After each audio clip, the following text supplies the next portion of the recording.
Look no further for the best gluten-free zucchini bread. It's outrageously tasty, easy to throw together, and made with all-purpose gluten-free flour, but has the taste and texture of a classic old-fashioned recipe. Hi, I'm Melissa Erdelak from the gluten-free website Mama Gourmand, and today we're going to make gluten-free zucchini bread. Now the good news is with quick breads, making a gluten-free version isn't all that hard. You don't have to do a lot of extra steps, but I have found that doing a couple easy tricks takes it from good to great. That means your middle won't sink, you won't have a dense or gummy texture, or it won't be dry or gritty. So today I'm going to teach you those easy things you could do to make your gluten-free life a success and not a hot mess.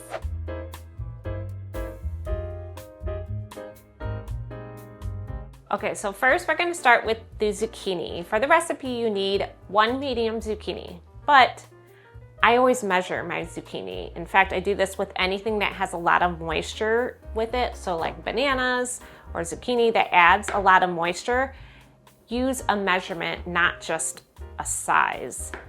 To grate the zucchini, I'm going to use a box grater. I've also done this with my food processor, but I found recently that using a box grater gives better results because it doesn't release as much moisture as like when you use the grater disc on a food processor. Really purees the zucchini a little bit and releases a lot of water, which isn't really good for zucchini bread. So the first thing we're gonna do is we're gonna slightly dry the zucchini instead of just dumping it in there, which would add too much moisture. So you need 2 cups. They don't have to be packed down. I just kind of loosely put it in. And for this, I just have a lint-free dish towel.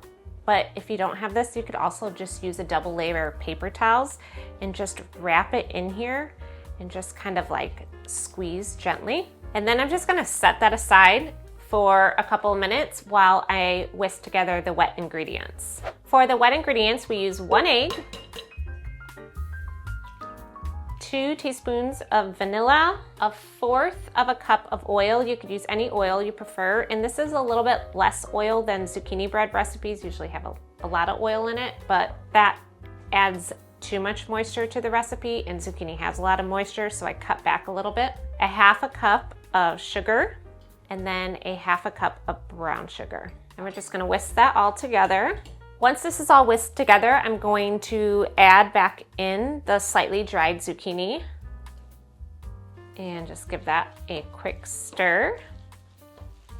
And the last thing we do is just add the dry ingredients. So I have 1.5 cups of gluten-free flour. I use cup for cup gluten-free flour, but I find that this recipe is pretty forgiving. You could use whatever blend you prefer. 1 teaspoon of baking powder, and then 1/2 teaspoon of baking soda, 1.5 teaspoons of cinnamon. For your loaf pan, I recommend an 8x4 loaf pan. Typically loaf pans are 9x5, so just check your loaf pan before you bake.